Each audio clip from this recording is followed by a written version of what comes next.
Today, full tutorial on AI function coding with Rust. We will code 6 chapters as Rust examples with reusable modules in the library.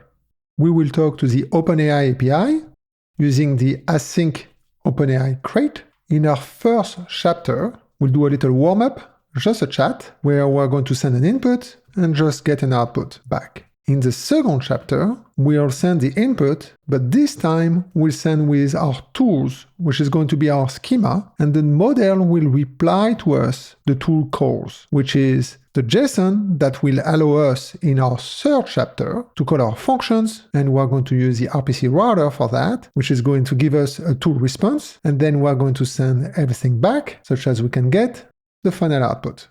Then, in the fourth chapter, we're going to do some refactoring, such as we can reuse these tools and this RPC router here as a set of tools. And then for chapter 5, we're going to add Schema.rs, such as a tool schema can be generated from our Rust type. And that is going to be pretty cool. And finally, in our last chapters, we're going to use Tokyo joinset, such as we can execute concurrent chats with tools, where we will spawn all of the different tasks and execute for each one of them, and then we'll loop through them as they get ready to print the result. Okay, so that's going to be pretty cool. By the way, like and subscribe help a lot, and with that, enough talking, let's start coding. Okay, so we're going to start from scratch, and we're going to follow the new kind of XP best practices that I like to follow when I do new tutorials or when I learn new libraries for myself. So what I typically do is I actually start a source code, which is a library, and my examples will reuse the common parts that I will put in libraries. And then I can cherry pick this code to put into my production coding. So that is what we're going to do today. So let's go and see the Cargo.toml. And that is the way I like to set up at the beginning. So first we're going to have XP. We don't need to have the prefix Rust. And that is what we're going to include into our example files when we want to reuse some code. Then I put the latest version of the Rust, and I forbid myself to code unsafe. And then at the beginning only, I have the unused allow. And usually what I do is I toggle this on and off time to time to clean up the code. But at the beginning I turn it off, because this way it removes a lot of noise. Now let's look at the dependencies. We're going to use Tokyo, async-openai, make sure to use the latest one. We're going to use CRD and CRD JSON. That we're not going to really use it, but I use it often down the road, so often I put it there anyway, because it's actually a very good crate. Then for dynamic dispatch based on JSON, we're going to actually use RPC router, which is a crate that I am the author of. And because it's a relatively young crate, I apply this best practice even to myself, which is when it's a young crate, now I lock it to a specific version. And as a crate mature, especially if the second number is pretty high, then I put the normal way here, that would be something like that. And so now I'm using that for new crates. Now we're going to use Schema.rs, and that is going to be the thing that is going to allow us to use our Rust type as a definition of our AI function specification. And so that is a very good crate. And then we're going to use a derived more. The 1.0 beta is pretty old, but it's very robust. And it's a crate that allows us to have the common derive. And so I use it a lot, especially in my error. Okay, so now the next step is we're going to go to our lib, and we're going to start creating our first construct. And that is going to be the error, which is very important to start, such as everybody uses the same error. And then that will make all the code much simpler. So now I have some best practice on the libs. And I have a little extension which has created, which is the Rust10x VS Code extension, which has some template. And they all start with 10x, so I can actually start with 1. And I do a lib, and that will give us my lib.rs early dev, which has a boxed in. But actually we're going to use that one, which is the template for the beginning of the lib.rs. I'm going to save that. And then I'm going to create the module error. So that is my best practice, is actually following many of the Rust best practice, which is basically you define your error and then you re-export it at the module root of your library or of your main module. So that is following most of the best practices over there. So now when we go to our error, we're going to be there, and I have another one, which is like this one. And so we have the Error.rs one, which is very bare bone, the one with from derived from, and the one with customs. We're going to use this one. And that will give us something like that, where we use the derived from, which is going to allow us to do the from like that. And you can use this error as well. I just like derive more. And then that will create the type. And that will allow us the default of the from for custom, for string. So that is convenient at the beginning of the development. And we also have a reference of string from. So that is also very convenient because we can use static string to do the errors. And then we do the into and everything works very nicely. So typically what I do is actually have a section like that I like to do externals. So that means for me is all the external modules. And I'm going to paste what I know we will need. And usually I build that over time as I code. When I get an error, when I use question mark, I just add the from, and that will work. So that is how I build them up. We can build them up early in this case. So what we're saying here is that we have a from, and we're going to capture a variant, which is for OpenAI, and that is the OpenAI error. We're going to capture the JSON error, and that is going to be on this variant. And then we have the RPC call error, which is going to be this one.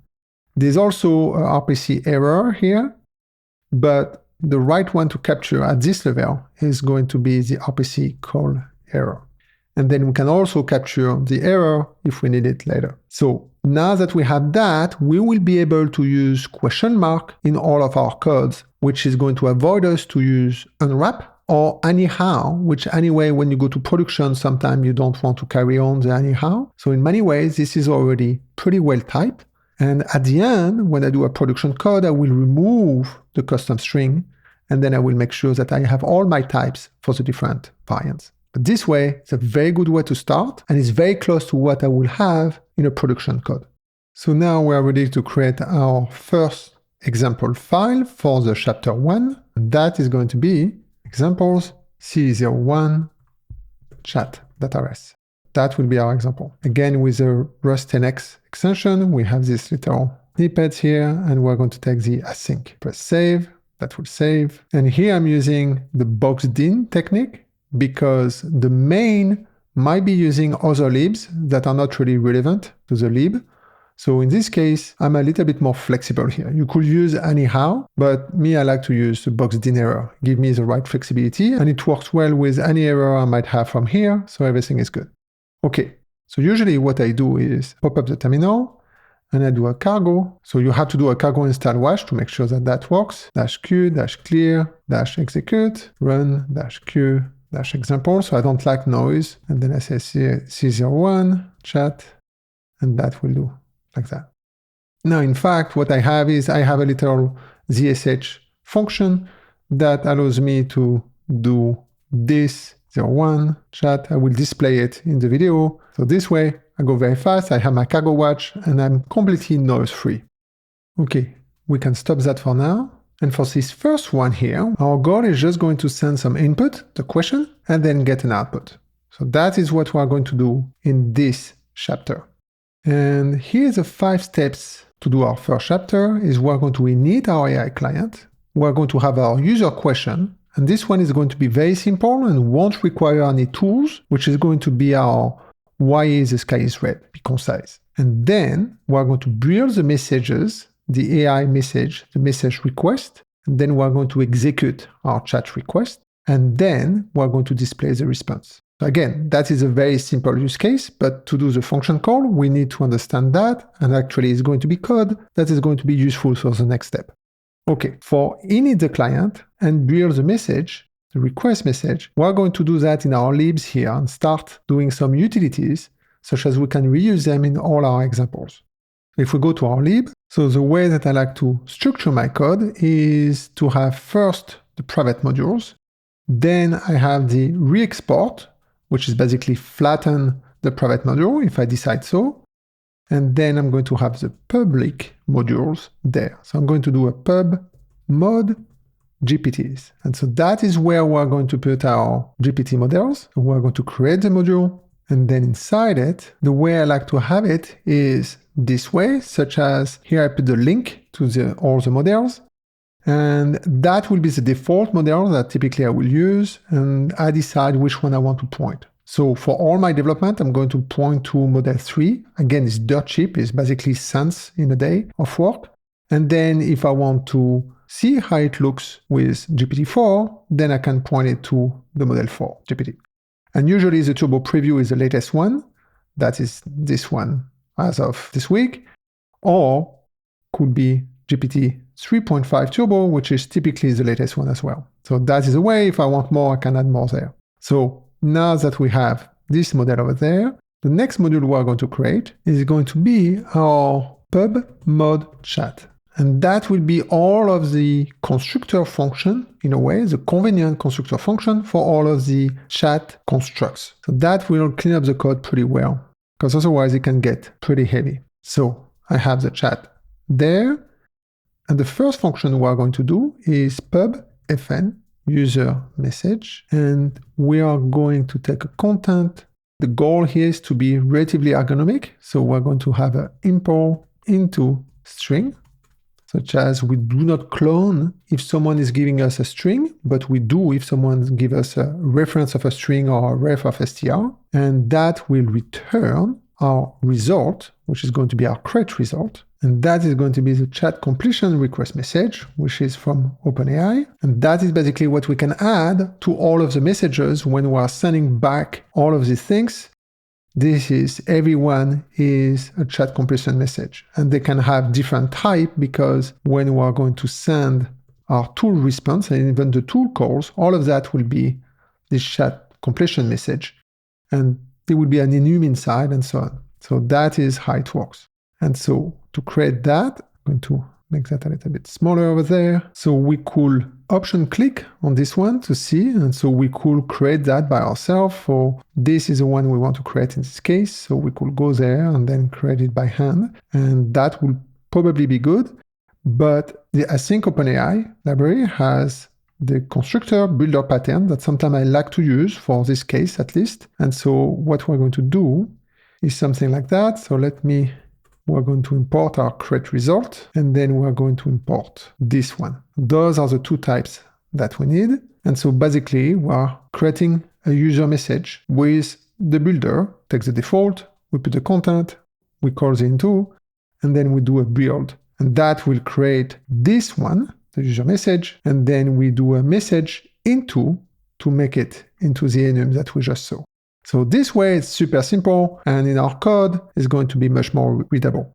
And now the last one we need to do for this example is going to be our pub mod OA client that will basically initialize the client. So we're going to create that. We go there. I like to use a create result to be consistent. And we're going to export a type. So that works pretty well in this case, which is OA, which is OpenAI. You can have the convention you want, client, and that will be an arc, and we're going to put the client of OpenAI inside the arc. And that will be useful later for multitask, multi-threadings.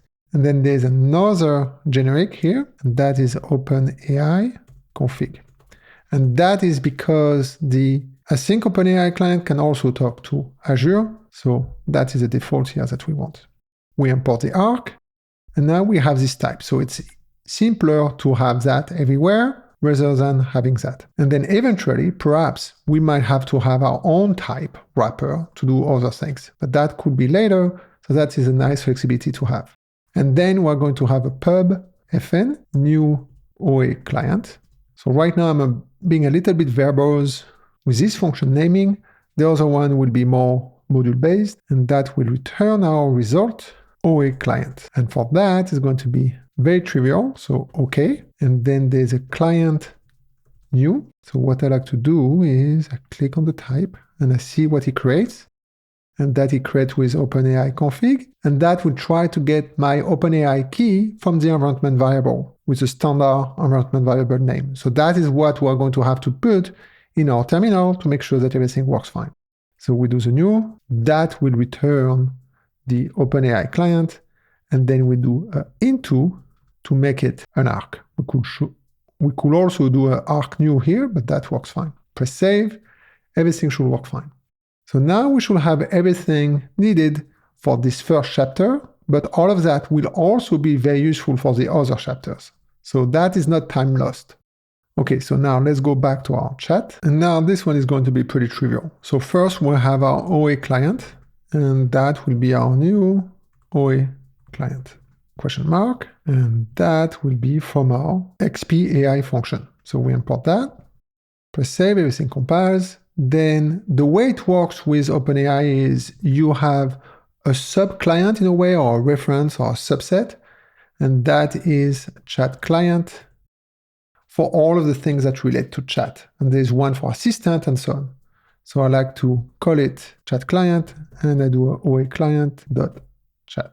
And that will derive correctly and everything, so it's pretty convenient. And so you get a chat here, which is a ref on this guy, and so everything is fine. And then we're going to have our model, and that will be our GPTs.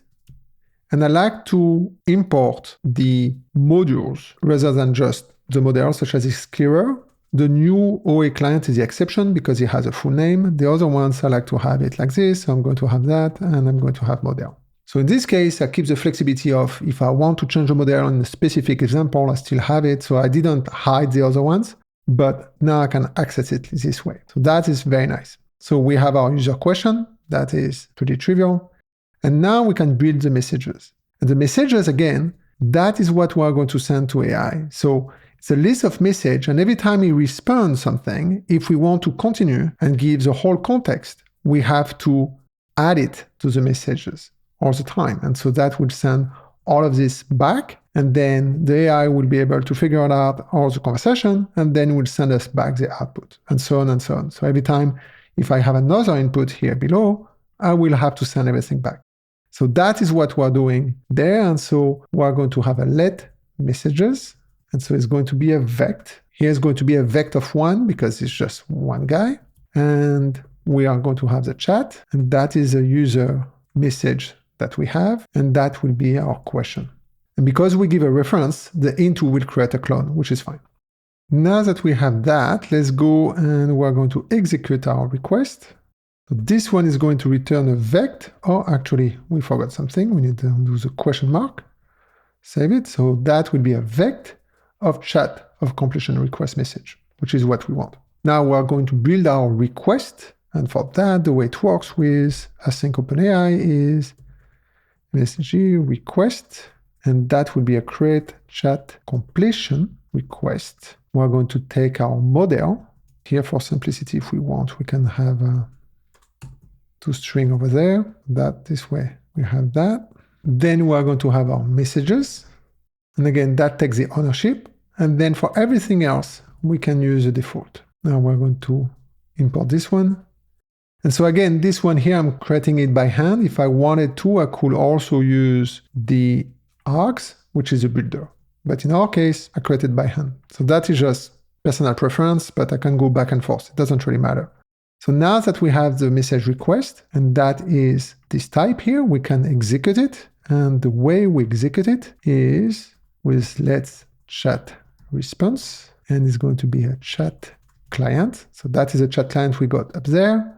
And we're going to do a create, which is going to create and execute message request, and we do a wait, and we do our question mark, which is fine because in our error, we understand async-openai error. So now if I toggle the type, I have a create chat completion response. And the way it works on this one, and again, the API is very complete, so it does a very good job at providing us all of the data, but we can simplify quite a bit for our application. And so it has all of this information. And then the only thing we really care is about the choices. And we just need the first choice. Yeah? So that is what we're going to take because we don't need the rest. So what we're going to do is let first choice, and that will take the chat response dot choices. And now we want just the first one, and we want to consume it and throw away the rest. So we're going to do into iter next, so that will consume the next one. And if we don't have anything, we're going to do a OK or and say no first choice. Press save, that is going probably to reformat. And so now we have a result of a first choice. And because we have the boxed in, we can just do a question mark. Same as anyhow, almost. So we have our chat choice now. And in fact, we can put that into our chat over there, such as we don't have to code that all the time. So let's do that now. We're going to take that. We're going to go to our chat over there. We're going to create a function, which is going to be a pub fn first choice. And it will take our chat response, which is a create chat completion response. And that is for async-openai, obviously. And it will return our result of chat choice. We're going to paste what we had over there. And we're going to return our first choice to per case over there. Press save. We're going to import this guy. And then that's it.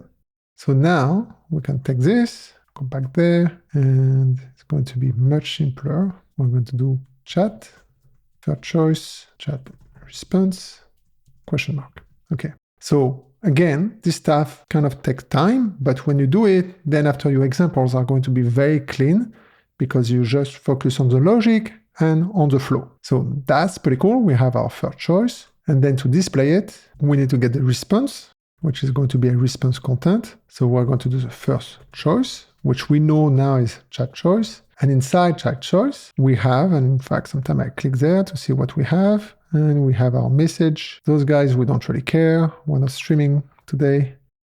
And then that will be our response. And we have either our content or tool calls. Tool calls will be for later. This one, we can assume the content and is an option. So we're going to do message, content, and then we do our OK, or we don't unwrap and say no message content, question mark. And now we can do our println. I like to put some padding, response, or padding, and then our response like that. And here, obviously, I forgot something. This is result. So I need a question mark over there, and then everything works fine. Okay, so now we turn on our terminal. Do not forget to export your API key. So it's going to be something like that, where you do export, OpenAI key, and then you have your SK dash, and then a long kind of string. So that is what you need to do. Make sure you have it, because otherwise nothing is going to work. Then you can do a cargo watch. I have my CWE DSH function. I will put it somewhere in the README. And then that is a cargo watch run examples. And I do a C01 chat up. And that's pretty cool. So obviously that's very trivial, but now we have kind of the whole flow working. So what we did is we prepare the input, and then we send the input, and then we are getting the output, and then we printed the output. Very simple so far. Okay, so that is a very good first start. By the way, big thanks to Nebula for their sponsorship, and Patreon. Any help is big help. So now we can start our chapter 2. So we're going to take that, copy it, and we can because we wrote it, and we're going to do a C02 tool calls. So we're going to learn about the tool calls. We're going to press save, and then we have our file. So if we go back, that is what we did in chapter 1. We sent an input, and we got a normal output. Now, what we can do is we can send an input with some tools. It's called tools in OpenAI. And that is actually a JSON schema that tells the OpenAI that if the question needs some information that matches those schema, then rather than OpenAI trying to answer those questions, it will return a tools calls in JSON, such as our program can parse it, such as we don't have to parse English or French or Portuguese. And so we just parse a JSON schema that we know how to parse, and then we can get more information, and then we get back and we give the tool response for it to return the output. So what we're going to do in this second chapter is we're going to learn about how to send the tools and what is the format of the tool calls. So then we can do the rest in the next chapters. So let's go back to coding. And the first thing that we're going to do is rephrase our question, ask another questions, actually multiple questions, to illustrate the case where the model doesn't have the information and we'll have to do the callback. So for example, we can say, what is weather in the California best city and Paris? So in this case, we see that here we'll have to look for that, and that gives another kind of tools that it will have to call as well. So we are going to get 2 calls back, one for that city and then one for Paris. So in fact, in this case, what we're doing is we're using the AI model to translate this English into a JSON query that we can execute, and then we can give more information, such as AI can do all of this job and send us the final response. So the message is going to be the same. We're going to add the message here, and it's going to be just a message of 1, because the tools in the APIs are some things that we're adding over there in the chat completion. So if we click here, we can go down and we're going to see somewhere tools. So that is what we're going to create. And this is the object that we're going to create. We can create multiple, but we're just going to create one, which is a standard get weather. And that is the object that we're going to do. And similar to our other pattern, we're not going to do it here because otherwise we're going to have to repeat it everywhere. And so we're going to go to our chat, and then we're going to have our pub fn tool fn that will create a tool function that will take a name. Here we're making it simpler for now, and we're going to do into string, the description, which is going to be the same, and then the parameters. And that the parameters will be, or the arguments will be of type value, which is JSON, and that will return a result of chat completion tool. So that is what this function will be doing, such as we don't have to copy too much of the builder code everywhere. So for that, we do a let tool, and it's going to be a chat completion tool args. So in the async-openai, that is a builder, we'll do the default, and then we set the function, which will be a function object. Again, that will be of async-openai, and then we'll have the name into description, which is optional, so it's going to be sum of description into, and then the parameters that are also optional, and then we call the build, because it's a builder, question mark, and then we do our OK tool, press save. We're going to have some import to make, so chat completion tool, and then this one. So now that we have that, we can give a name, a description. In our case, we always want to have a description, so that is going to be okay for our case. And then the value in our case, we're going to assume that there is always a value. So that will create this. So with that, we can go back to our tool calls. Then we're going to scroll a little bit down because we're going to have quite a bit of things. So after the build messages, what we're going to do is we're going to build our tools. And so we are going to have a tool weather, which is going to be just get weather. And we're going to use our new function here that we are just created.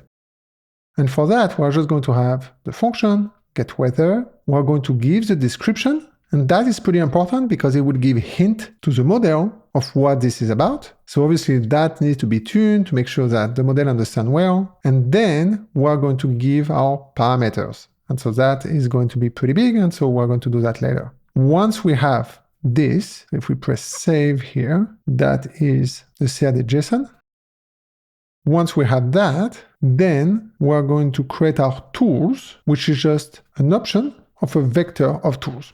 So we can have multiple tools that we send, and then the model can send us multiple tool calls. But even if we send one tool, it might send us multiple tool calls of the same tool. So now if I press save, we have an option of vect of chat completion tool, which is exactly what this guy needs. So we're going to do tools, and that will compile.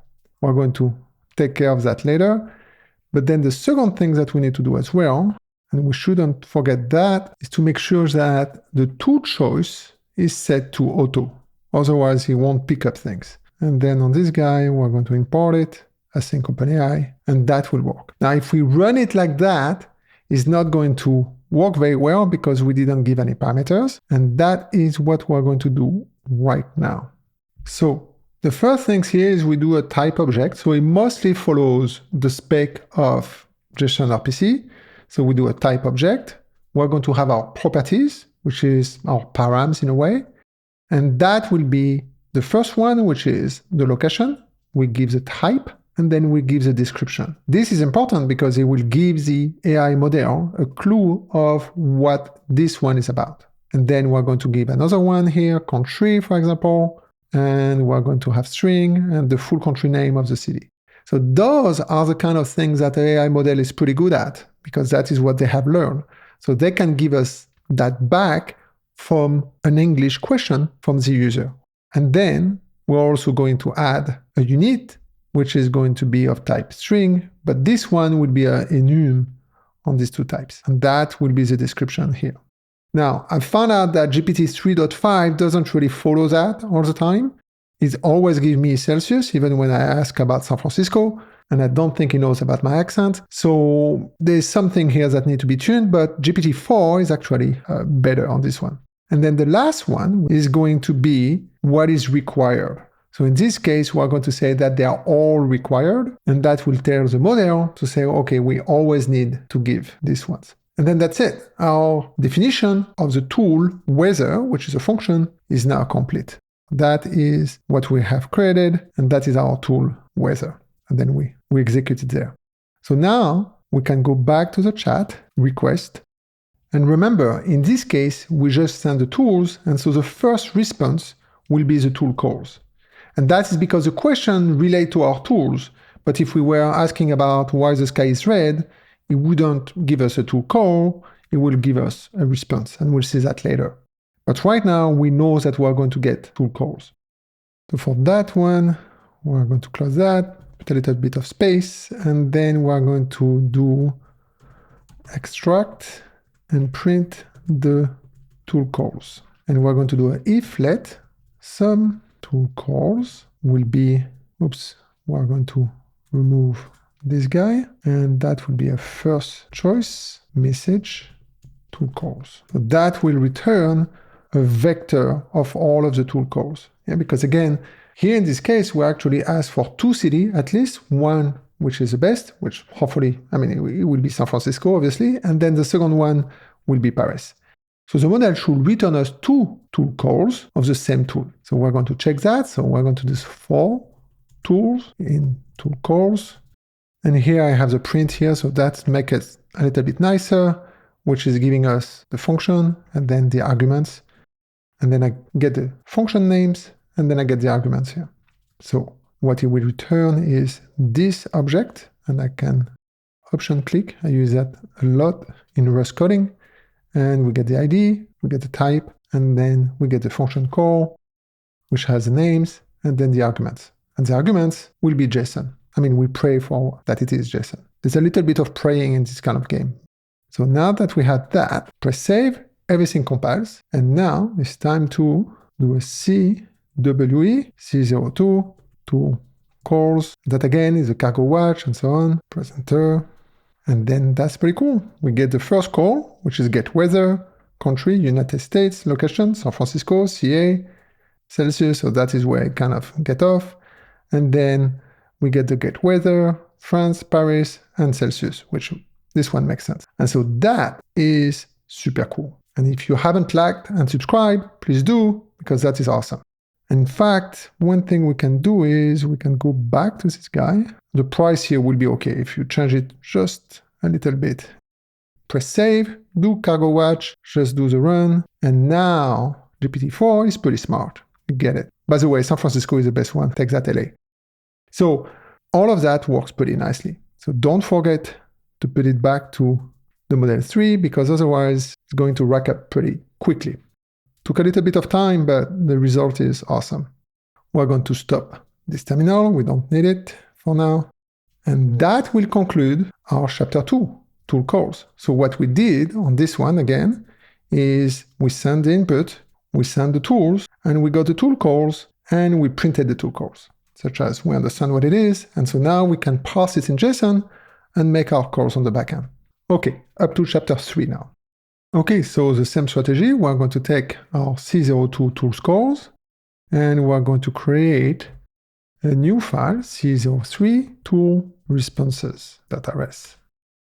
So what we have done so far is we send the input with the tools, and we got the tool calls. The tool calls are actually instruction in JSON for us to get the calls to get the response back to the AI. So once we get the tool calls, we are going to parse it. We are going to call our function, and we are going to use the RPC router for that. That is going to be pretty cool. I'm biased. I'm the one that wrote it. And then it will respond with the result, and then we'll be able to wrap it into some tool responses. And then again, when we talk to the AI model, the AI model doesn't have memory, so we have to resend everything. So all of this here, we're going to have to keep it, so to clone it, to make sure that on the next iteration, we can send the whole thing back. And then the AI will find its dog because it will give us some tool IDs here that we are going to put back in our tool responses, such as the AI can link the two, and then it will give us our final output. So that is going to be pretty cool. Okay, so the first thing that we're going to do is we're going to define our parameters here, the one that is going to match the schema that we have down there. So we're going to have a struct, and it's going to be a get weather params, and then it's going to be a location, string, country, string, and then the unit, we're going to keep it for now in this chapter, pretty open, so it's going to be string. So that is going to be our three properties that match our properties below. Now, for that to work, we're going to add some derives and debug. That's always nice. Deserialize from CRD, because that is going to be something that we're going to have to parse from the response from the model. And then here's the magic from the RPC router is we're going to add RPC params. And that is from the RPC router, which again, it's a macro library to do RPC routing based on JSON. So it can be used for JSON RPC, or in this case, this is a very good fit as well. And so that will make this object something that we can give to our RPC handler. So it's going to be very seamless. So we have this one in, and then we're going to have the result, the one that the weather that we get back. So for that is going to be a struct weather. So that is what we are going to return back to the model. So we're going to have temperature.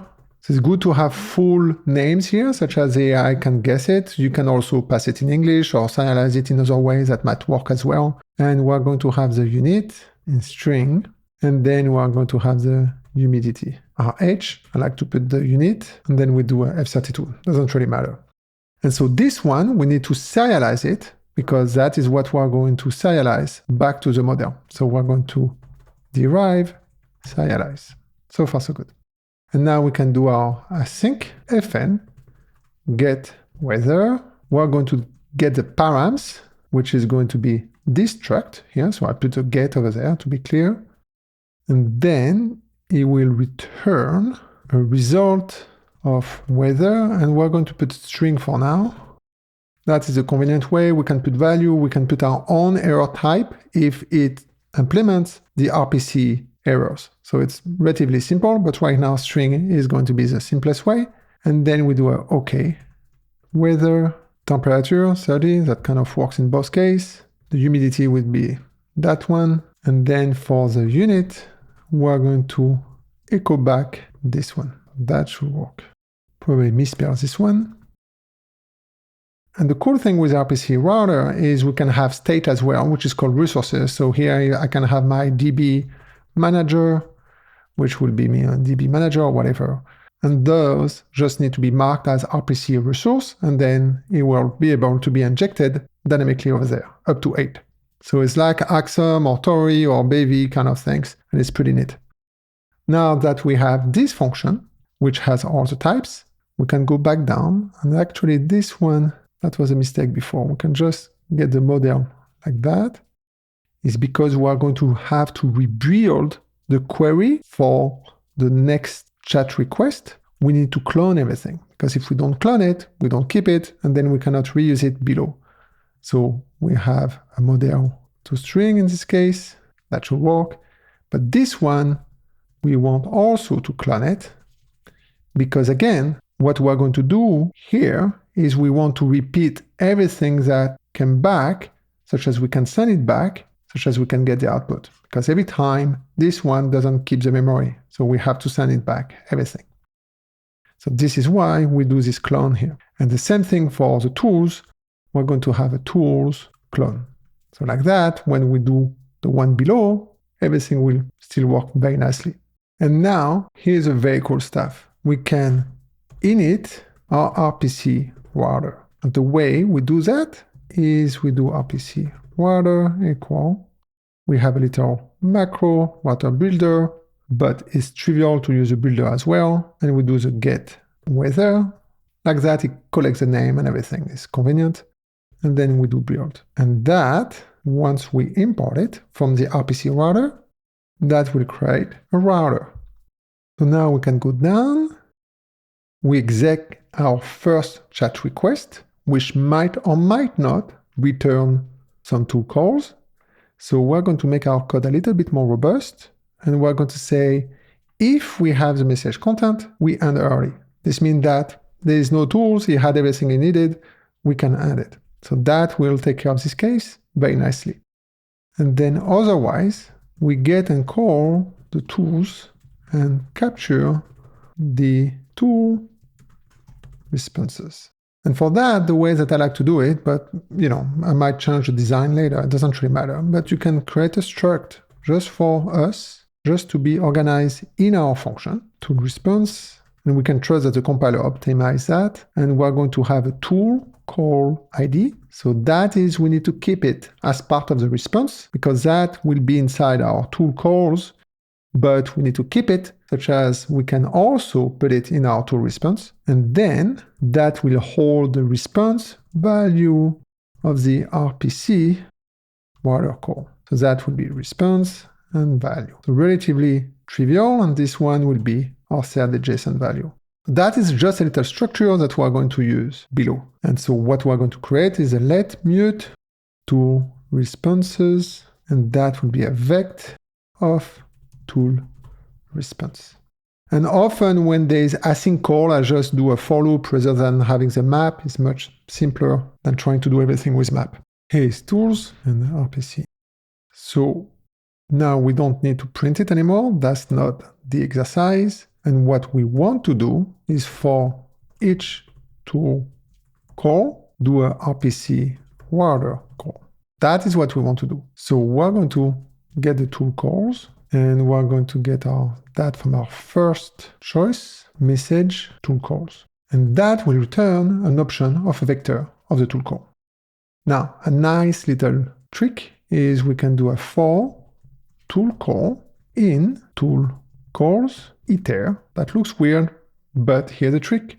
If we do a flatten, it will actually flatten the next iter, which is basically the vector.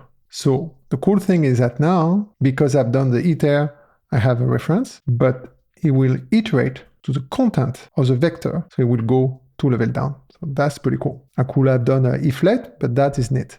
And now I'm going to capture the tool call ID. So I will take it and I clone it because we only get an iter, and I want to keep actually the tool calls as is, because then after I want to put it back into the response. I don't want to touch it, so everything I will take, I will clone. So I take the tool call ID because it's needed for later, and I will take the function name as well. And then I will also parse the function arguments, which is we are calling params, into our params value. So this way I have the function names, and that is a get weather params, and that will be the get weather. And then, very cool stuff is we can do execute with RPC router, and that is as simple as let call result RPC router. You can do a call, and then in this case, if I click here, I have to construct an RPC request, which is no big deal. I can construct it. And you have by the spec having the ID and so on. Or I can also call route.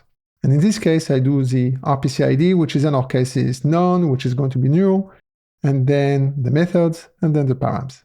And so for that, I'm going to say none, we don't need that, and then fn name, and then some params.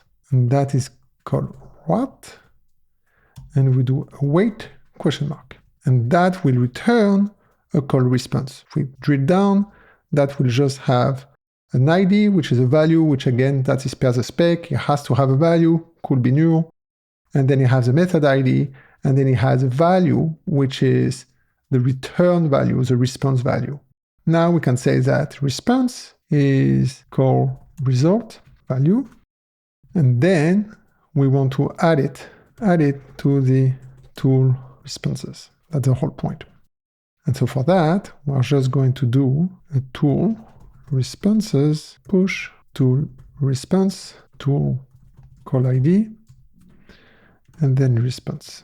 Press save. That should compile pretty nicely. So now we are basically populating these things with all of the tool response without changing or modifying the tool calls. So that is pretty neat. Then what we need to do, now that we have our tool response, we need to send everything back. Yeah? So we need to rebuild or extend our messages, such as we include everything, and then we're going to send back to get the result back. So now the messages that we have above, we want to make it mutable because we're going to extend it. So what I like is I like to make things immutable as long as I can, and then I can turn them to mutable when I need them, such as it's clear in my code when things change or not. So I do make messages mutable for follow-up. And so we're going to do a let mute messages. So that is a shadow variable of our messages. And so that is our vector of messages. And now I want to append the tool calls sent from AI model.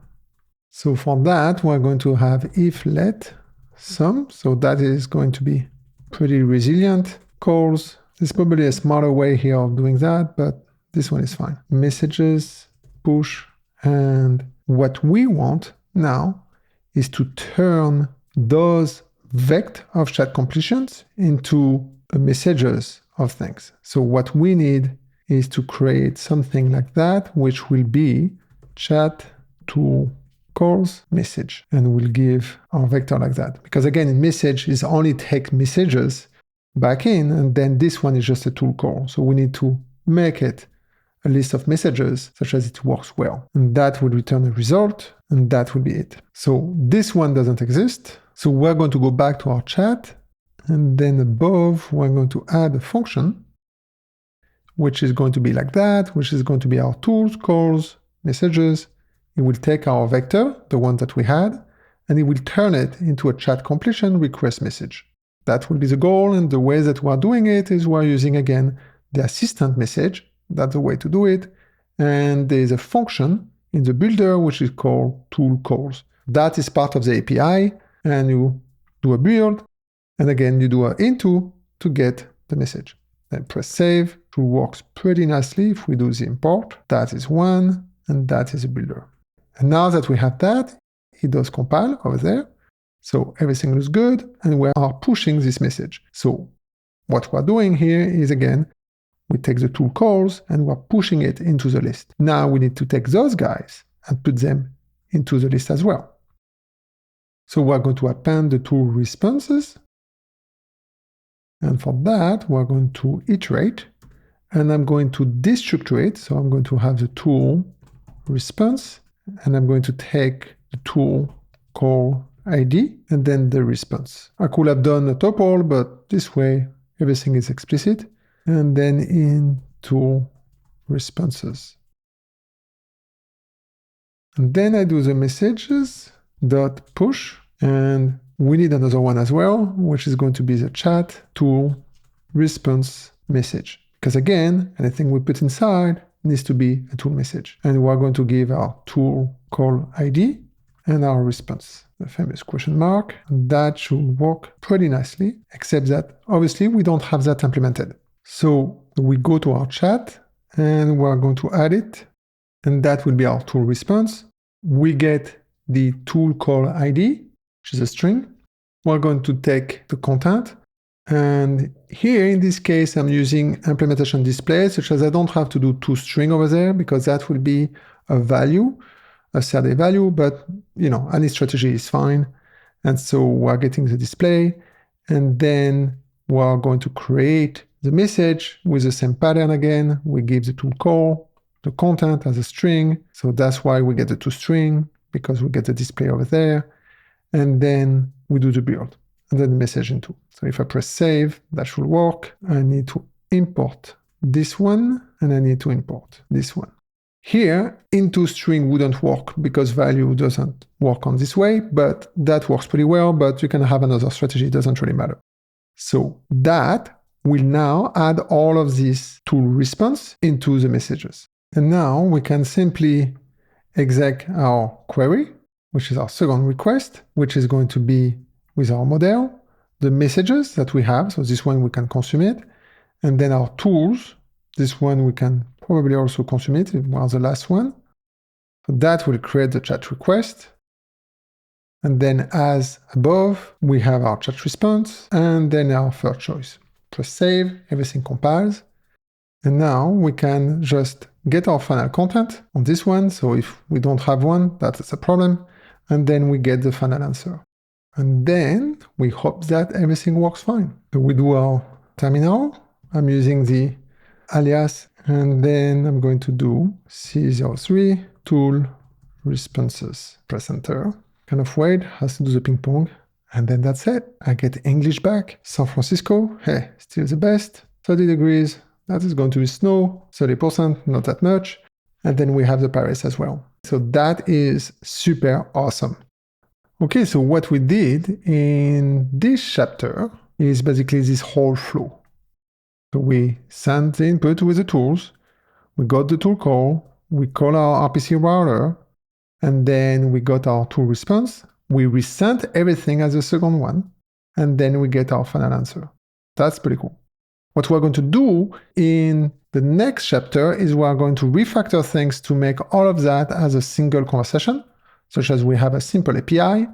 And then after, we're going to see how we can use Schema.rs, such as we don't have to write this kind of long JSON that we have over there, the one that we have there. And we can actually have this as comments in our things with the Schema.rs over there. So that is going to be pretty cool. And then at the end, we're going to do the multi-threaded to make sure that everything we write can be called in parallel. Okay, let's go to chapter 4 now. So we're going to copy this one and we're going to create a new file, which is going to be C04 conv for conversation. That is important because then after for the rest, everything will flow very nicely. So we're going to paste that, but now we don't want all of that and to repeat all the time these kind of things. What we want is to have our tools and our RPC router. And then what we would like to do is to have something like that, where we'll have a conversation, we just send a user request, we do our questions, our input, which is just text. We give our AI tools, which will be the combination of our tools for OpenAI and our RPC router. So like this, everything is in a little kind of blob, and we can reuse that in our code, in our production code much better. And then we pass also our OpenAI client. Now we can even have a design where all go in one, but that would be pretty nice. And that will allow us to iterate on the code much faster and have a pretty good base set for production code later. So the first thing that we're going to create is this AI tools business. So for that, we're going to go to our lib and we're going to create our pub mode and we're going to call it tools. And that will be a mode because we're going to put more inside it. So I go back to tools because if a tool, I have my best practice, which is put a modules section. And on this one, I'm going to create a module which is AI tools. And that will be just a file. Now, I don't need to export this hierarchy because that is just for my personal organization within the tools. So what I'm doing, that is a pattern that I follow often, not for everything, but for the things that I don't think that the caller needs to know the whole, the hierarchy and how it is organized below it. So I'm going to flatten it, and that will be just a pub use AI tools and stuff. And again, I'm not using that for everybody, but rather to have the mod.rs too big. And usually I don't really like to have too many things into the mod.rs. I put them in their own files and then I flatten it that way. So the way that I'm going to have the design of the AI tools is a struct like that, where I'm going to have AI tools, and it's going to hold the router. And the router is arced inside, so that can be cloned very easily. And then it will own as well the chat tools below an arc. This means that every time we'll have to clone it, which is fine. And that will allow us again to have this little component here, this blob of information that can be reused in many conversations. And so import the RPC router. I'm going to import this type and then this guy. Press save. That should work pretty nicely. Then I'm going to implement the constructor of it. So that will be it. And so we'll just do a new, the router. The router, we can keep it as is because it's going to clone effectively. And then we take the chat tools as a vector, and then we wrap it into a new. So now what we want is some convenient methods, such as the caller doesn't have to worry about how to access the things and so on. So we're going to have the implementation, AI tools, and I like to have two different blocks because in fact, this one, we're going to keep it public for now because we want it to have for C04. But in fact, later, the mod.rs will create everything. And so that could actually just be for the tools. So on this one, we're going to have a couple of functions, and that is going to be a pub fn router, and that will return just a reference of router. And because the router can be used as a reference, but it has to be clonable, such as we can send it to multiple tasks or threads. Self router. That will not work nicely. And then the other one, we're going to have a convenient function that will do a chat tools clone.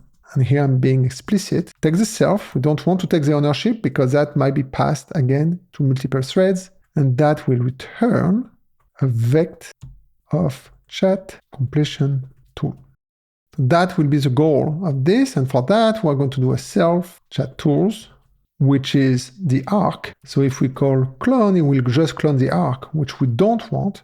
So what we can do is as ref, which will return the reference of this vector, and then we do a clone. So every time we call that, it will clone this, but that means that now my AI tools, I can clone it, such as, and give it to multiple tasks, threads, and everything will work very nicely.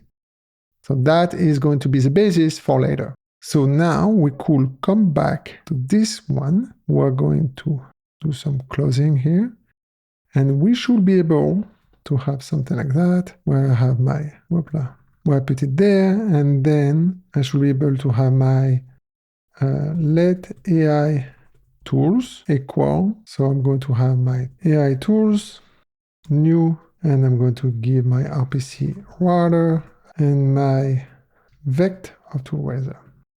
That should be okay. And then I'm going to import this one. So now that I have that, I have this kind of clonable, which is relatively efficient to clone because everything is arced, that I can move around threads. Okay, so now I can go to my lib and I'm going to create another one, which is going to be a pub module conv for the conversation. And this one will just be a single file for now. And the signature that I want is I want to have a pub async-fn send user message. I don't really like the name, but I can change it later. OA client, and that will get our OA client. It will take our AI tools. So that is the AI tools plus the corresponding routers. And then we have our question. And right now we're going to be very boring. We're going to take str. And in fact, here we could take also a context, which is all the messages or something, a pointer to a database of the conv ID, such as we can get back, such as we can add it to the messages list. But for now, that would be pretty good. And that will return our result of string. So just the final message for now. And so on this one, again, I have a snippet here that will do the crate like that. Press save. The OA client needs to be this one. I'm going to put the to-do to not have that, and that will be that. Okay. So now I have this signature working, so I should be able to go back here. And the ID is just to say execute question with conv. Press save. We're going to import this guy, and that should work. And it looks very simple like that, but it's actually very powerful because everything is arc and so on. So now later we're going to see how we can parallelize everything. So it's pretty cool. So we're going to go back to Conv, and so then what is the content of that? So if we have coded the thing correctly, we should go back to our tools response, and we should, so we don't care about this, it's will keep, but we should be able to take most of that. The question we don't need, but we're going to take actually up to here. Okay, and we're going to copy there. We're going to have the OK content. And then we're going to go back on top and do some cleanup. So the OA client chat, so that's good. The model, we want to keep that. The question, that will come from there. The messages, that is fine. So we want to create that. The tools, that is where we don't need that anymore because we'll have the tool from our AI tools. The RPC router, same thing. And so we press save, it should complain everywhere. So I'm going to. And so now for our AI tools, what we're going to do, we can have a section here, which is extract tools and RPC router. So like we don't have to change too many things. And we'll do a let RPC router, AI tools router. So that will give us a router. And then we're going to get the tools. And that will be a sum of AI tools, and that will be our chat clone. That should work pretty nicely. This one, we're going to import it. That is a string, so now we can say if there's a message content, we're going to just return the string, which should be okay. That is the import value, and everything else should work pretty nicely. That's pretty cool, because this means that we organize the code pretty well, so life is going to be good. Hopefully. Okay, so now we should be fine to go back to our conv, and then we are only going to need to add our print final answer, like that. Press save, everything compiles. That's a good sign. We're going to turn on our terminal, our little shortcut, C04, conv, press enter, and then that's it. So that is pretty cool. San Francisco is still the best. And we get a little different answer here, different layout by the AI model, which makes sense. Okay, so that first refactoring works pretty well. And the reason why it's important is because now we're going to do the Schema.rs. And so we're going to move everything into our little tools library with the schema and everything. And that will work very nicely. So we can stop the terminal. And by the way, often what I like to do is between chapters, I toggle this one off. So here we're not too bad. This one is pretty good. And then we have quite a bit of warning over there, which kind of makes sense. So if I go back up, that is normal because we're not using it. So actually on this one, I'm going to add that, which is the allow unused. And the reason why is normal that we're not using it because we're passing it through directly from the AI model to our RPC router. So that's why we don't need it. And so we can remove this one. Now on that is going to clean up probably a lot of good things because there's a lot of things that obviously we don't need anymore. And this is why when I still have the flag, but I like to turn it off because it actually catches some bugs as well. You can press F8 and that is the same thing as the other one here. Okay, so now we're back to relatively a clean state. And so now we're ready to do our 5th chapter about the Schema.rs. So we're going to take this file, we're going to duplicate it, and it's going to be C05 schema. That will be our schema now. So now what we want is rather to have the schema like that, where we have to keep track all the time of all of this JSON. What we want is all of this information to be as part of our type here, get params. So it would be great if either we have some annotation here, or even better, some comments that will become the description for this type. And the good news is it's exactly what Schema.rs is doing. Basically, you annotate your type like this, and you can have things like that. In fact, you can even have a title that we'll use for the method name, and you can have a description.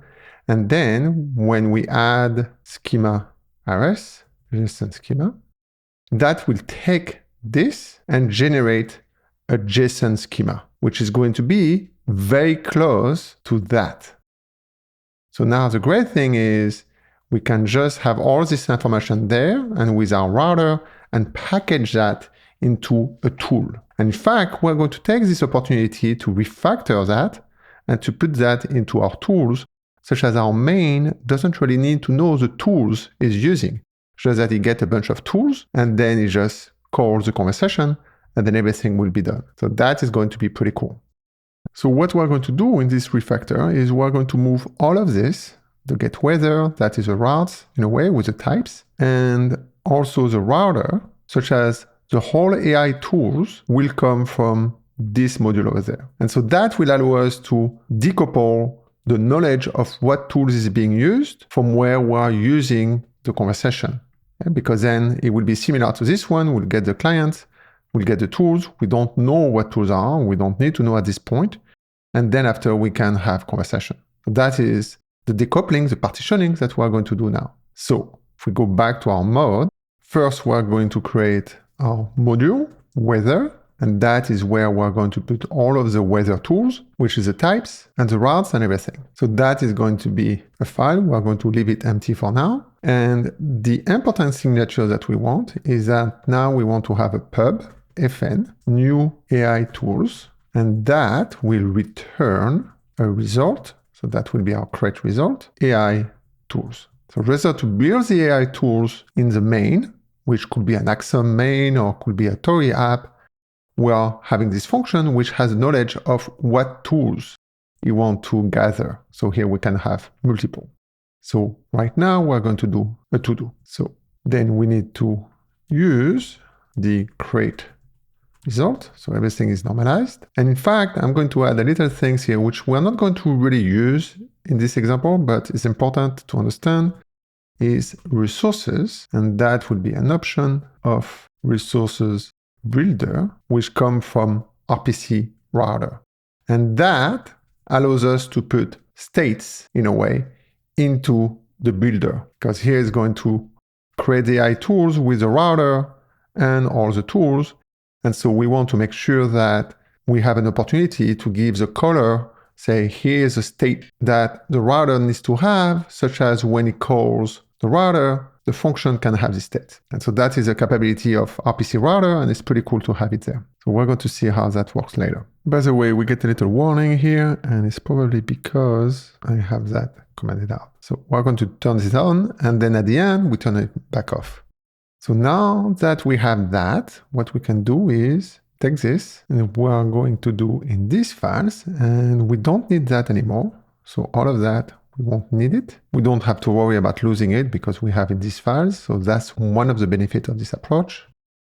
And then we're going to get the AI tools, and we're going to do a let AI tools equal this guy. And then we import it. So usually in my code, I like to have symmetry. So in this one, there's kind of symmetry. So I'm kind of happy. And then for everything else, which is a helper function, I have the super module in a way. So that's my practice right now. And these kind of things can change as long as we are consistent and we have a story for each. It doesn't really matter which one we choose. So now what we can do is we go back up and we're going to take the weather stuff and we are going to go to our weather and we're going to paste it there. That would probably have a lot of imports. So we're going to import everything and that's it. So we have that and we have actually our little JSON schema already set up. So that is going to be good.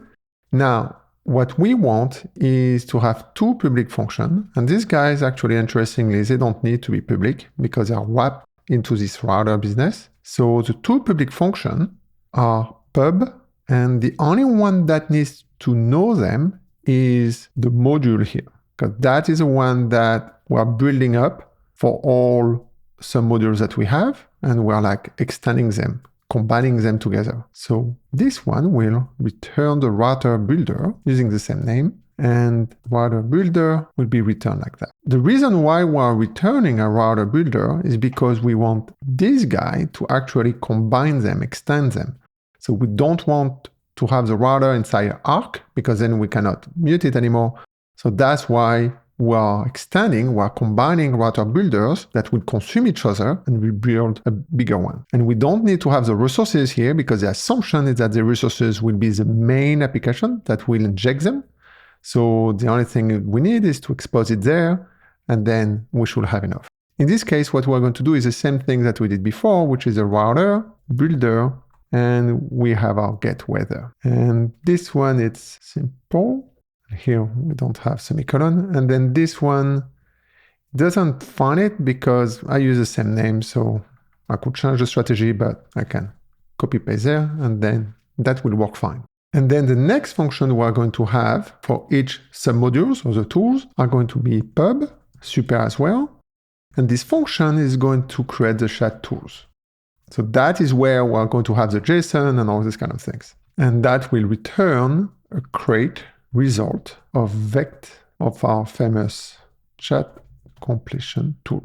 And in this case, I'm explicitly giving the crate result to import it here.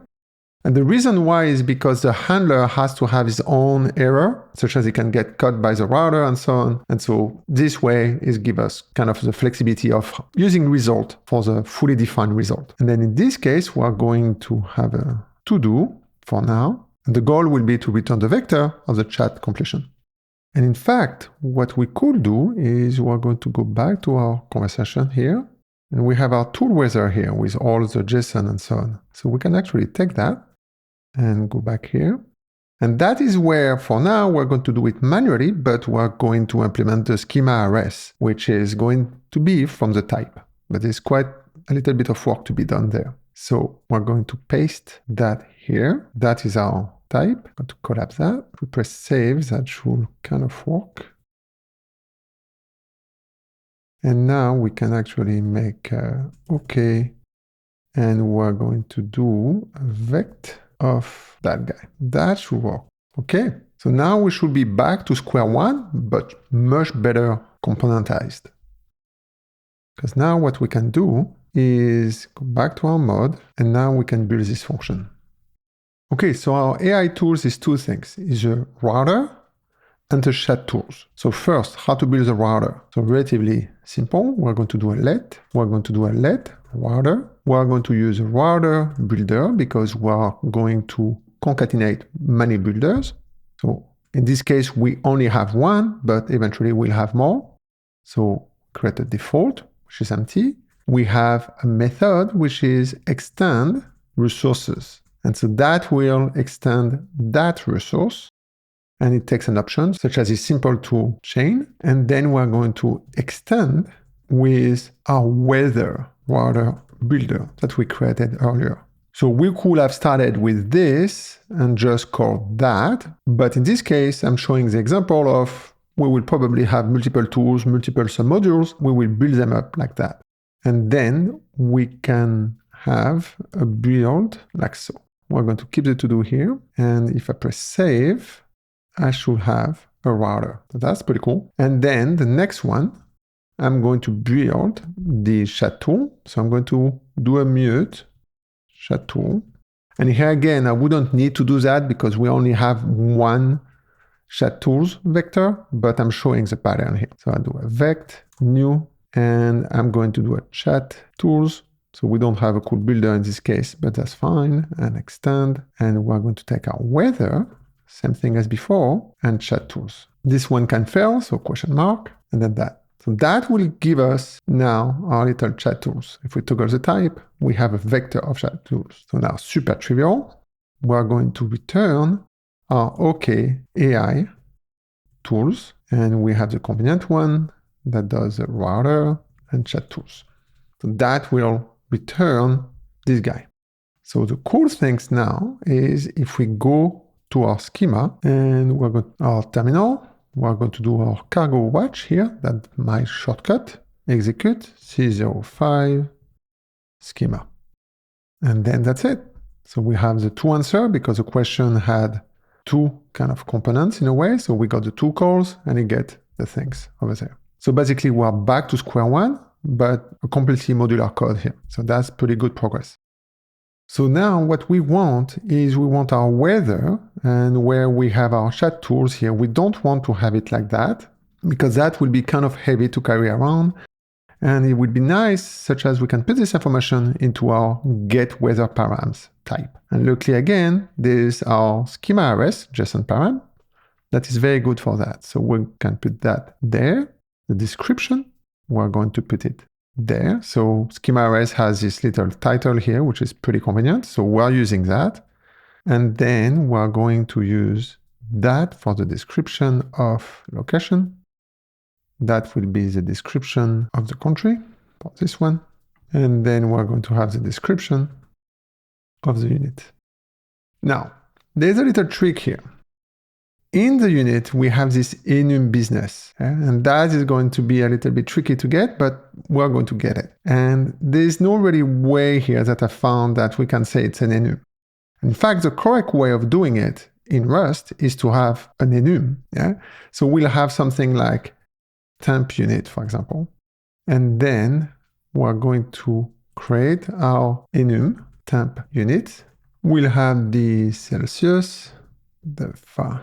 So this one is hard for me to spell. And then we're going to derive that. So we have debug for convenience, serialize, deserialize. And then we have our Schema.rs, JSON schema, and our RPC param to make sure that it can place with the RPC param. Press save, and that compiles pretty well. There's one guy that complains, which is this one, and that is why we need also to have the serialize. And so I think we can do a temp unit like that, and now it compiles nicely. So now we have this, and it's pretty nice, and we could put an option as well. We could put under option, but right now that will be perfectly fine. Now, there's a little trick here, because when we're going to create the JSON schema, that in JSON schema is going to be a reference to another type. And so that is where we're going to have to change a little bit the schema to simplify it when we're sending it to OpenAI. So the way we're going to do that is we're going to actually put it in another module. So we're going to have a mode spec. And this one, I'm going to flatten it as well. I don't need the user of the tools module to know the hierarchy here that I'm using just for organization. So I'm going to do a pub use spec tar. This way, I will re-export anything which is in spec. So I'm using spec for specification and such as we don't get confused with schema. So let's create the file. Single file will be enough. And the first thing that we're going to do is, so it's going to be a derive debug, and we're going to have a pub struct, and that will be our return spec. So we're going to call it tool spec, and that will have the data that is important for getting the tool calls.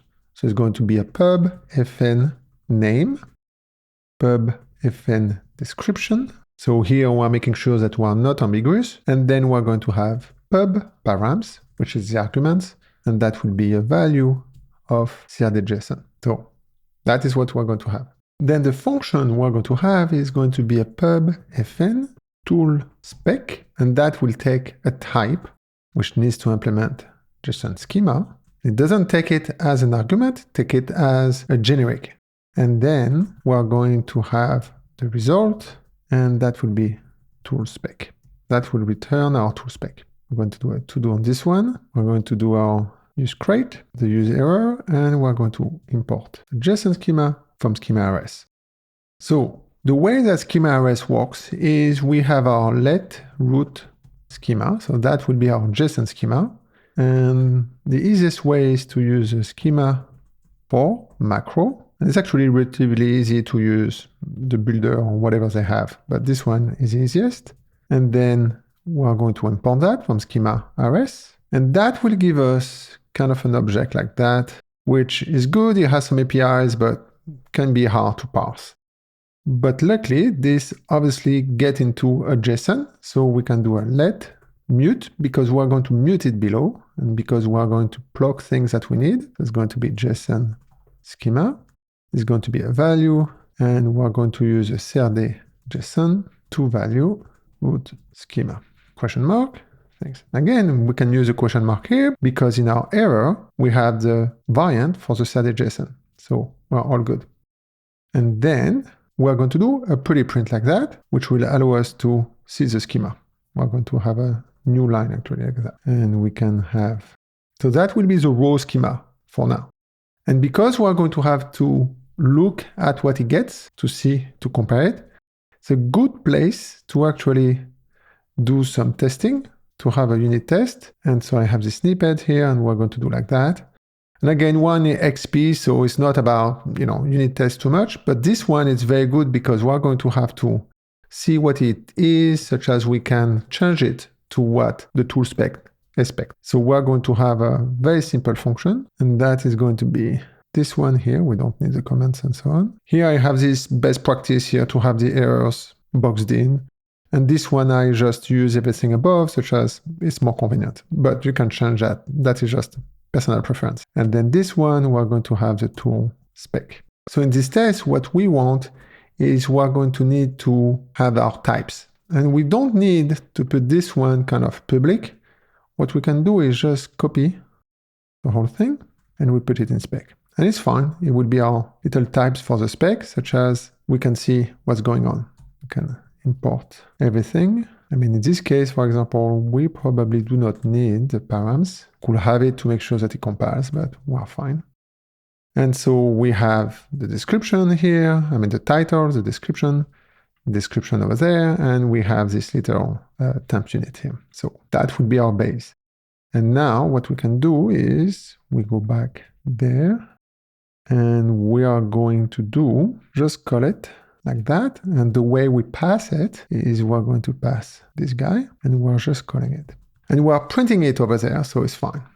And one thing here that usually I do as well, probably have a to-do here, and that will make the test fail. So I'm going to go the lazy way for now, and I'm going to have a tool spec, some name, so that obviously just fake for now. And then the params, and that will be just a JSON, and it can be empty for now. So this way, I have this that works. I need to include this one, and I need to probably fix the tool spec. Sorry for that, sometime when I see that. And then I'm going to have that. Okay, so now this works fine. So the nice thing about this is I can do a cargo watch on this guy. So what I do is toggle the terminal on, and I'm going to do my cargo watch dash quiet dash g dash execute. And yes, I have also an alias for that, a function. And then I'm going to say test. And then in this case, I can do the whole test because I have only one, but sometimes I just put something like that. And then the most important is dash dash dash dash no capture. It's important for development. I do this, I'm going to run it. And now we see our little JSON from our spec. So that's pretty cool. We see that we have definition here. And that is basically the other type. That is our temp unit, for example. We have the description here, get the weather. We should have the title somewhere. Probably it might be below, yeah. So that is our get weather. It's a type object. And then we have the required. So that's pretty cool. We can use that. And then as a properties, we have all the properties. So this one is good to go. This one is good to go. And then this one is a trick here. Yeah? So this one has a reference, and that is part of the JSON spec. And to say, well, it's all off because it's not an option. Otherwise, it would be any off. And then there's this kind of ref business, and then that is kind of JSON pointer, but with that. And then we're going to have to go there. If we send that to the AI hasn't been trained to understand that and to kind of find its dog, probably. So that is probably fair to assume that they assume to have the thing inline. So what we want is to inline that type. I didn't find a way with the Schema.rs to have an attribute, perhaps, and that would be cool. But what we can do is we can have a function that will clean up these kind of things and give us just what we need. Yeah? So that is what we're going to do, such as we can get to the end result that we have, which is, we should have it here in the code, that one. Yeah, so this one is a much cleaner one. The title and the thing is not part of the JSON. And then we have type object. That is the same thing. But then the unit here, as we can see, is inline. There's no reference. So that is what we're going to do. So it's going to be a nice exercise here. Another thing is, once we have that, we can tune it over time, but then it's going to apply to a lot of types. So we can stop our terminal, close it. And so we go back to our spec, and that is what we need. So again, toggle the terminal on. So actually I have a CWT for test. I will put it somewhere, and I just do this guy. That will do more or less what I need. And so what we want is, we want to take description. We can pluck it out. We want to take title. Type object, we can regenerate it. That doesn't matter. It's not part of our tool spec. That will be generated by later. And then we want to take out the required. And then we want to inline this guy. So this guy, what we're going to go is, we're going to look for every properties. And if the property has all off and there's a ref in it, as the first one, we're going to hardcode these rules for now, and then we can make it better over time. But then what we're going to do is, we're going to follow the link, this reference. So we're going to do a JSON pointer to get back to this one on definition. So we'll get that, and then we'll just copy that. We'll overlay that into the unit. And so that will basically inline the types there, and we'll keep anything we have. We'll just overlay on top. So that is going to be our strategy here. There's a little bit of code, but again, once we have it, we can reuse it anywhere. So let's close terminal. And often when I develop, I have this going on, and then I see what I have. But right now, I know a little bit where I want to land, so I'm just going to show it. And so what we want is, once we have the root schema, the FN name, it's easy, is a title, and the FN description, it's easy, it's the description. So we want to plug them out. And it's mutable, so we want to take it out, and then we're going to pass it to another function to clean up the description. So what we want is to do a let FN name, for example, and we want to do a JSON schema, and we want to get, but actually we want to take it out, the name. And so to take it out, what you do usually in JSON, you do a get mute like that, and then you give title, and then you will do a map, and then do a value take, and then you need to make sure you do it whatever type.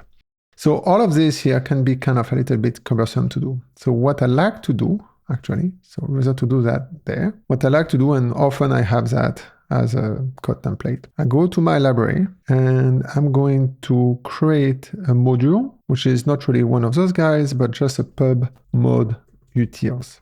So that is going to be a generic. So that is what I do. I actually create it as a utils mod.rs. So that is what I typically do. Then I follow my thing. And here's a trick. I'm going to do a mod x value. And so what I usually do is, when I have traits that are used in other kind of type, sometimes I prefix them with x. And so like this, all the function will have x underscore, such as it doesn't conflict with other libraries. Sometimes I don't do that when the name is clear enough, but this one we're going to have a take, and take is kind of generic. So that's the pattern I'm going to use. And now I'm going to flatten that. And so I'm going to have a pub use x value, such as the people that use the utils doesn't have to know that it's part of x value, they just get the type. And that is my responsibility to make sure that utils doesn't conflict. Sometime in some bigger project, I keep actually the util independent, such as they can be more modular, but in this case, we can do that. So now we can create the value file, and that will be just a value file. And we're going to go there, and I'm going to paste the code here. So press save. That will be the create result. And again, this is where the result, sometimes I just want to have a utils error probably, but that is for bigger code base. And so that will compile. So what we did here is we have a trait, x value. So I know that is for my application code. We can have another name. And that will have a x take. And it takes a t, which is deserialize. And that will be the return type. So that is going to be very convenient because now we can not only take something, but also ask a specific type. And that will solve basically all of this code that otherwise we'll have to repeat everywhere. And now that we have this, and just take a name as a reference of str, I implement it for the value of CRD. And then I can take, and now I do the self, which is I do a ref mute, and I get to get mute. I take the value, so that will put back null into the value and will take the value out. And then I have a nice descriptive error for this one. And if everything is good, then I get the value and then I return it. Now, we don't forget to put the trait public, otherwise we won't be able to see it. So now we can go back to our spec, and where we have that, we can do x take, and then we're going to do the title, mark, and that should be from x value. So we could do that, but that is fine. And now we can remove this, and that will do like that. So that's pretty cool. And we can do the same thing here for description. That means that we can remove that. And I will do for now, actually, probably to do something like that, spec, and then I will create on top. And that will allow me to do a println, and will be the tool spec. Do something like that. So this way, I'm going to add another kind of white space over there. And so this way, we're going to be able to have that when we do our cargo wash test. We should see that, which is our get weather and our description. So that's pretty cool. Now we still have the fake params, which is okay. And then if we go above here, we're going to get that. So for that, we're going to actually create a new function that will get the properties. We're going to call this function inline properties schemas. We're going to do like that. We can change the name later. That will take our JSON schema, or what is left of it. We don't really care. That is complete. It's just about the properties. That will be a value. And that will return a result of value. And right now we can just have something like that, JSON, and we do this. This way the signature work, and then we can take that, and we're going to do a let params, and that will take this one, and we're going to give the JSON schema. That will take the ownership of it, which means that this needs to be on top, otherwise it will probably complain. So that is pretty cool. And now we can remove that. And actually, question mark over there, and actually the name is kind of weird, so we're going to say more something like into spec params. So that will be a better name. Okay, so that is for this, and now we can focus on this function. Okay, so the first thing we're going to do is let required value, and we can take it out from our JSON schema. So x take, and then required. That will take it out. So for example, now we can generate a little bit more of this guy. That will be the type. This one can be hard-coded. We'll have the properties. So that is what we're going to work on. So we're going to put it empty for now. And then we're going to have the required, and this is just what we got. So we can just put the required. That will work nicely. Then what we're going to do is we're going to extract the properties, but as mutable, because that is what we're going to change. And so we're going to do a value, JSON schema, xtake, and then properties. And so now the properties are not part of the JSON schema anymore. And lower here, what we're going to do is process properties to inline definitions. Now, before we go there, there's one thing that we can do. We don't have to do it, but I like to do it. We're going to have the JSON schema, and here I'm putting it from mutable to not mutable. So that is what I'm doing here. So I just take the mute JSON into a not mute. Because what we're going to do is we're going to iterate over properties, and then we're going to find the reference into our JSON schema to kind of clone it and put it back to our properties. So we cannot loop and edit JSON schema. So to make it explicit here, I like to have it as not mutable. It will actually work even if I don't do that, because as long as I don't mute it, it will be fine. But I like to be explicit like that. Okay, so now we need to do the hard work of iterating through the process. So the first thing that we're going to do is, because properties is an object, it's simpler to work as an object, which is a hash map. So what we're going to do is let properties object, and I'm going to say properties as object mute. And that will create an option of a reference of mute of the map, string and value. That is the name. So this way, it's going to be relatively simple. And then if there is no properties, then we have a bigger problem. And so we're going to do a OK or, and because we'll have the errors that can take from str, we can have a static string. So properties, it's not object. And obviously in production code here, we'll clean this up here to have the right errors. But now what that gives us is a clean ref mute of map of the string and the value. So that is what we want, because we want to change the values to remove these all off and to put whatever is in the schema definition. Next, we are going to loop through all property on trees.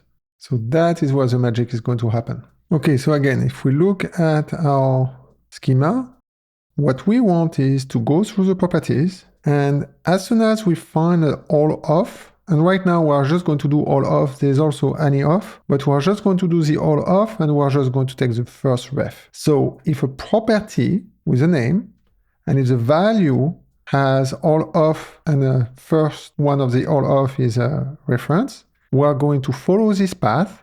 So that is a JSON pointer path from the definition. And then we're going to go through every property name of this one. So we're going to land here, and then we go through each one of this property name, and we just copy the value back. So we inline it. So we clone it, and then we copy one by one. Yep. So to do that, first, we're going to iterate. So this is a hash map. So when we iterate, we're going to get the name, which we don't really care, and the prop value for each property. Then, if the property, so here we are using a pointer mute. So in JSON and CRD, you have a spec, which is a JSON pointer. So it's not by dot, it's with a slash. And then you can navigate like that. And so you start with slash because we're starting from this prop value. And then if we have an all off, and the first one is a ref. So that is kind of hacky for now, but that will work. And then we'll tune it later. But that basically will return an option. And so if we are saying if the option is sum, and within it is a value, so it's an enum, which has a variant. And if we say, hey, if it's a string, then we'll do some work over there. Now, there's a lot of kind of to-dos here because we need to handle the any off, and we need to handle also when we have more than one. So I don't know how it works really or how it looks in the schema, but that is something that we can do later. So then inside it, what we're doing is we know that now this is a refdef, which is a string now. So this one is a mute string. So we're just going to do a trim start of the hash. We don't need it. And that will return a reference of string, which is fine because then after we're going to use that to do another pointer on the JSON schema, because that will be the pointer from reference. So now that we have the reference, we are going to take the JSON schema, which is now immutable, and we are going to have a pointer with a refdef. So that will return a ref of something, and that will be our value object. So it's option value, and if it's an object, and if it's not, we're going to ignore it for now. We're going to iterate through the properties. The one that we have over there is property name, and we're going to add all of the other properties that are coming from this object. So here what we're doing is we're making sure that whatever property value is an object mute. Otherwise, we're going to ignore for now. So that will get us a mute of the map, which is the original property, the one we want to change. And that is the one we want to copy to. So we want to take all the properties of this guy and adding them here. And for that, we are just going to go through all of these properties. Here, we take the name and we take the subval. And then we are going to take our property, the property object that we have that, which is this one. And then we're just going to insert the name and the subval. And then last, we're going to remove the all of. We don't need it, so we don't need to confuse the AI. So we're going to just have prop object, and we are removing the all of. We don't need it anymore. And then that's it. So if we press save, that should work pretty well. We should have a relatively clean properties. So what we can do is we will take the properties, and here we took a ref, so it's fine. And we're just going to add it there. That is what we're going to have. Now we press save. We toggle our terminal. I had it running again. That is our JSON schema with everything that we print before. And now that looks pretty good. The title, which is the name, the description, which is good, and the params, which seems to be pretty good. And here it is, the enum, and we have that. It's kind of pretty ugly, but we can print it nicer. That is actually very cool. So we can print it a little bit nicer to make sure that everything makes sense. And that is our schema. We're not going to print this one, but we can just do a print here of this param. Println, and we're going to name that guy params. Press save. And now we have our JSON schema, which has everything. And if we go down, we have our params, which is a country, which is good. Location, it's good. And the unit, which is now everything is in line. So that was quite a bit of work, but it was kind of fun, for some at least. And now we have actually the beginning of something relatively clean, because we can just pass type that are documented, and that will turn them into this specification. There's quite a bit of work to still do in the any of and all of this and all of to make sure all corner cases are taken. But that is already a very good start, and the code is not that complicated. So then after we can do that. But having the unit test actually help a lot. So right now in the unit test, I'm not going to do anything much. I'm going to make sure that that compiles. So I'm not going to do any check. And the goal for now is I'm going to remove the print. And again, this is not really full production coding. It's just a cherry pick. And then in my production code, I will add more unit tests. So now we can close that and we can remove those guys. And now we should be all good. So we take the schema and then we create our tool spec with the params and everything. Okay, so now that we have that, we're going to go to our chat, and where we're creating our tool fn, we're going to add a function which is going to use that function that we had before, but now it's going to take the tool spec with the function we just created, and then it will return the tool fn as it did before. So if we press save, it's going probably to have some import, the JSON schema for Schema.rs, and the tools, which is in our lib. Press save, and now the cool thing about that is we can have this function. We go back to our weather, and rather to have this long thing, we can actually have just tool fn. So we're going to have a chat to follow practice. Then we're going to give our type, which is going to be our get weather params. I don't know how to pronounce params. And that will do a question mark, and I press save.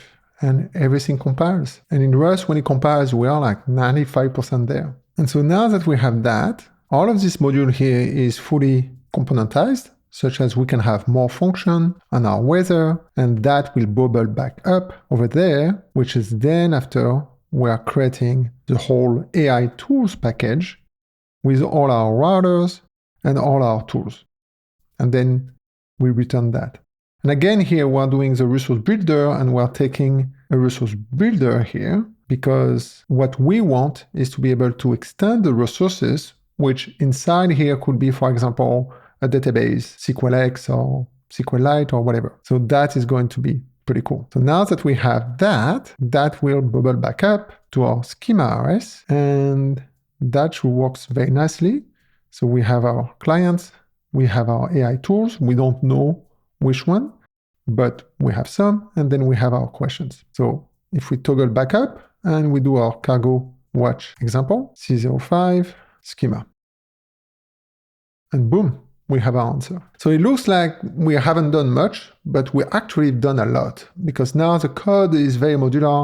It's extremely simple and scalable to add new AI functions, and everything is handled for us. So that is pretty nice. Now, in fact, what we're going to do, which is going to be a prep for later, we can have questions, and that could be an array, so such as we don't have to play too much with types. And then we're going to do, why is the sky red?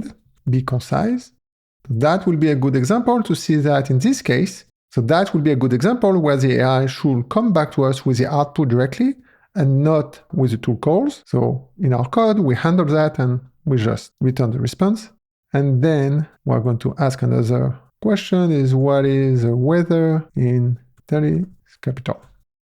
That will be our three things. And over there, we're going to have 4 questions in questions. Then we're going to put these 2 guys over there. And now, and this is why it's important to do that, because this has to be cloned. So we're making sure that our code works well in iteration mode. And because we're not using thread here, we could have done that the send user message take a reference of OA client and AI tools. But in the next chapter, when we're going to do multi-threaded, which is actually multitask with Tokyo, that wouldn't work because the reference is not guaranteed to live long enough. So that's why we have this OA client clone and AI tools, and everything is relatively cheap because they are below Arc anyway. And then we're going to just do something like that. And that is just to print it nicely, which is with some spacing and so on. And if we toggle back our things, we can see that we have the questions. So the first question here, we get the weather, and every time it changes the formatting here, that is AI. And then why the sky is red, be concise. And here we see that we don't have any tools, just answer the question. And then this one has a tool, but only one, was only one tool calls. And so everything works fine. And then we gave the right thing back and it gave us this. So now this code is starting to look pretty cool.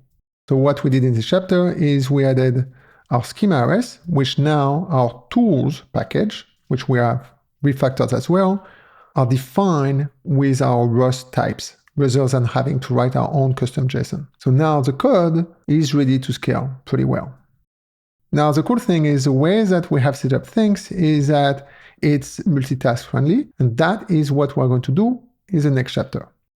So for the next chapter, we're going to fix that, and we're going to copy into a new file, and we're going to call it C06 joinset. And that is going to be super simple. So we have the user questions. And now what we want is, because those are not really related, we're going to assume that they might come from different users or whatever, so they are not chain questions.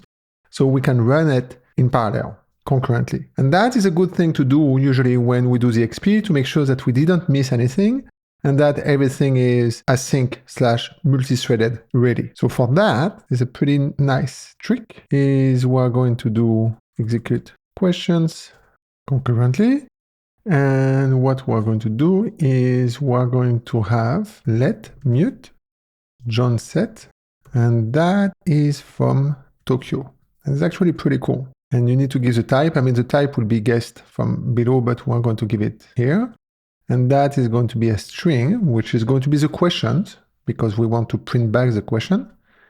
And it's going to be a result of the string, which is going to be the response. And here we're going to have the XP AI function error. So that's why I use boxed in, so we have this flexibility here. And now we're going to do for, and we can do question in questions.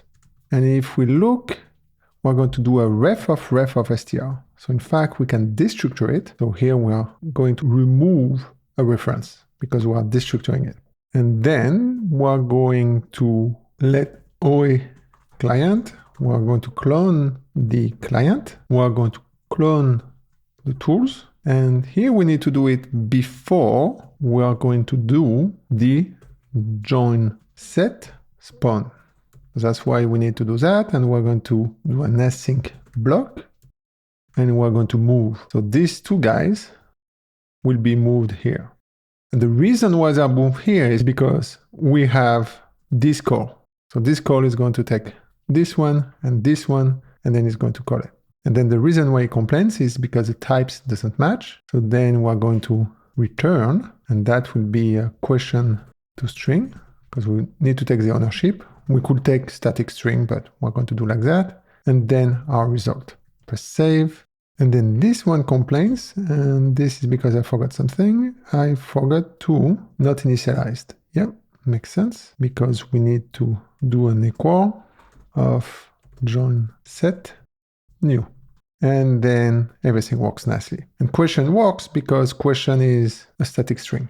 Okay, so we are going to clone these guys, and if we don't clone, it's going to complain. If we save, this is going to complain. So it doesn't give it here, but basically there's a compile error. And if we clone, we're all good. So now that's pretty cool. We're going to do that. And now we're going to loop through.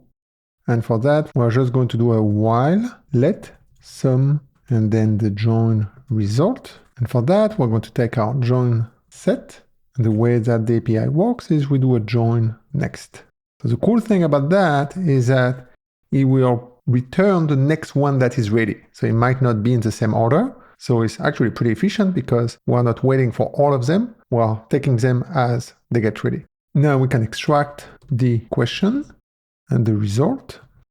We're going to call it the send result from our join result. So there's two errors here because that is the result of the join set. So we're going to do the question mark, and it works because we have the boxed in over there. Otherwise, we will have to handle it there, which we don't really want. And then on this one, we have the send result, which is a result of string. So that is our result.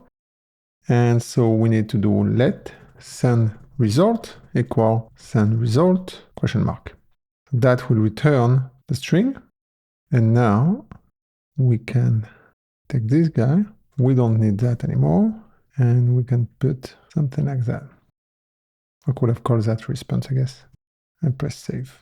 Might have one too many. And that's it. So now, if we go to our terminal, and we're going to do our CWE, C06, joinset, and we're going to press enter, and that's it. And in fact, if you compare it, it goes faster than the other one, because again, we send it in parallel. So if we press save again, there's no guarantee that it comes in the same order. So that is pretty cool. And then for the bonus things, and this is kind of production code really, is what we can do is to say that, let's say that now somehow we want to have our routers to be able to have some model manager or something like that, because we want it to connect to the database, for example. So to make this example work here, we're going to go to our lib, and we're going to create a pub mod model layer. So that is the way I like to do it, is the layer that access the data for all of the application code is model. And then it can access behind the scenes store and DB and so on. So I'm going to press save. We're going to create the model, just a file for now, because just for the demo. And that will be our pub struct model manager. And just for making sure that we're validating that it has something that needs to be cloned effectively for the multi-thread, we're going to have DB client, for example, and we're going to make it under arc, and we'll do a vect of string. Just silly, but it's just to show that we have an object that is not copy and that can clone. So now we're going to do a derive, and we're going to do the default, because that is what we're going to use as a constructor. We're going to make it clone, because we will need to clone it as the OpenAI client or the AI tools. And then here's the magic. We put RPC resource, and that will implement the from resources from RPC router. And now, just by doing this, by implementing from resources, we can go to our weather, and we can give in our weather the model manager. Press save, and then everything compiles. So now I have the model manager here, and I can use the database or whatever inside this function if I wanted to get the temperature or whatever, or I could have an S3 client or whatever client I want, or as many clients as I want. and I can have other properties as long as they implement the from resources or with the RPC resource. And now the way it works is in my main, which will be in my Axum main or my Tory lib or something like that, I will have something like that, which is let model manager, which often I do but name it the way you want. And then we have the model manager, and then we do the default. And typically we'll have actually a function probably that will look like this, that will create the thing. And then the only thing I need to do is, actually we're going to do that before we create the tools, because that is for our router. And we're going to give it here. So we can do a resources builder, or we can do a resources builder macro, and then we do the M like that. Make sure to import it, and everything compiles. So now our weather can have database connection or whatever. You can add up to 8 here, parameters like that. You just need to make sure that you're adding them over there before you are creating your router. So that's why we took the sum of resources builder. And now if I toggle on and I just press save, everything is working as before. And that is awesome. Okay, this will conclude this tutorial. Hope you liked it. Like and subscribe helps a lot. Until next one, happy coding.